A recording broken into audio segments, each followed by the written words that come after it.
សួស្តីពុកម៉ែបងប្អូនជាទីគោរពបច្ចុប្បន្នយើងអាសាឃើញមានពុកម៉ែបងប្អូនមួយចំនួនតែតែជួបបញ្ហាឲ្យលើគេខ្ចីហើយគេអត់សងដំណឹងដោះស្រាយតាមវិធីណាគាត់ឈានទៅដល់ការបង្ហោះសារឬក៏រូបភាពរបស់គុំបំណងតាមបណ្ដាញសង្គមនានាដែលសកម្មភាពបែបនេះមិនត្រឹមតែមិនអាចជួយពួកគាត់ឲ្យអាចយកលុយមកវិញបាននោះទេតែថែមទាំងឲ្យគាត់នឹងប្រឈមនឹងបទល្មើសផ្សេងៗទៀតផងដែរដូច្នេះតើបងប្អូនគួរធ្វើដូចម្តេចដើម្បីអាចការពារផលប្រយោជន៍ជូនបងប្អូនតាមនីតិវិធីច្បាប់ថ្ងៃនេះយើងនឹងលើកយកពីចំណុចសំខាន់មួយយកមកចែករំលែកជូនពុកម៉ែបងប្អូននោះគឺអំពីកិច្ចសន្យាខ្ចីបរិភោគឬយើងអាចហៅសាមញ្ញថាកិច្ចសន្យាខ្ចីប្រាក់តែកិច្ចសន្យាខ្ចីប្រាក់នេះគួរធ្វើឡើងជាលិខិតអក្សរឬក៏អត់ហើយបើសិនជាយើងធ្វើឡើងជាលិខិតអក្សរតើគួរមានចំណុចសំខាន់ណាខ្លះចែងនៅក្នុងកិច្ចសន្យាខ្ចីប្រាក់នេះចំណុចសំខាន់ទី1គឺអំពីទម្រង់នៃកិច្ចសន្យាបើយោងតាមក្រមរដ្ឋប្រវេណីនៃប្រជាជាតិកម្ពុជាកិច្ចសន្យាខ្ចីបរិភោគត្រូវបង្កើតឡើងដោយការព្រមព្រៀងរវាងអ្នកឲ្យខ្ចីនិងអ្នកខ្ចីតែប៉ុណ្ណោះក្នុងនេះបានន័យថាបើសិនជាមានការព្រមព្រៀងនៅពេលដែលម្ចាស់បំណុលឲ្យលុយទៅគុំបំណុលខ្ចីទោះបីជាអត់បានធ្វើជាកិច្ចសន្យាខ្ចីជាលិខិតអក្សរក៏ដោយក៏ប្រតិបត្តិការខ្ចីប្រាក់នេះមានប្រសិទ្ធភាពផងដែរក៏ប៉ុន្តែបើសិនជាយើងអត់បានធ្វើកិច្ចសន្យាខ្ចីប្រាក់នេះជាលិខិតអក្សរទេវាអាចនឹងមានហានិភ័យមួយចំនួនទៅឲ្យម្ចាស់បំណុលឧទាហរណ៍ថាបើសិនជាមានចំនួនកើតឡើងម្ចាស់បំណុលត្រូវមានបន្ទុកក្នុងការទៅស្វែងរកភស្តុតាងជូនទៅតុលាការដើម្បីអះអាងថាខ្លួនពិតជាបានឲ្យលុយគេខ្ចីពិតប្រាកដមែន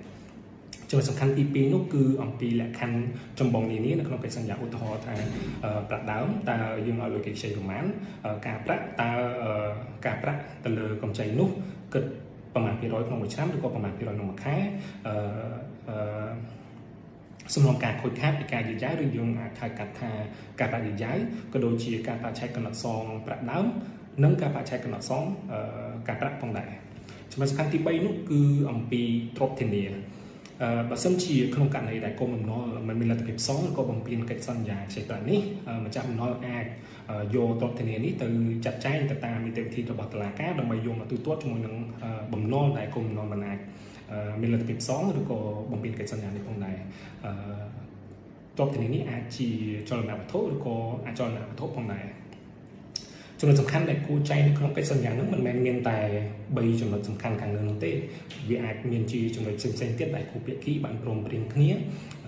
មុននឹងចុះកិច្ចសន្យាខ្ចីប្រាក់នេះឥឡូវពុកម៉ែបងប្អូនបានដឹងអំពីចំណុចសំខាន់នានាដែលគួរមានចែងនៅក្នុងកិច្ចសន្យាខ្ចីប្រាក់ដូចជាការប្រាក់ក៏ដូចជាទ្រព្យធានាផងដែរក៏ប៉ុន្តែតើ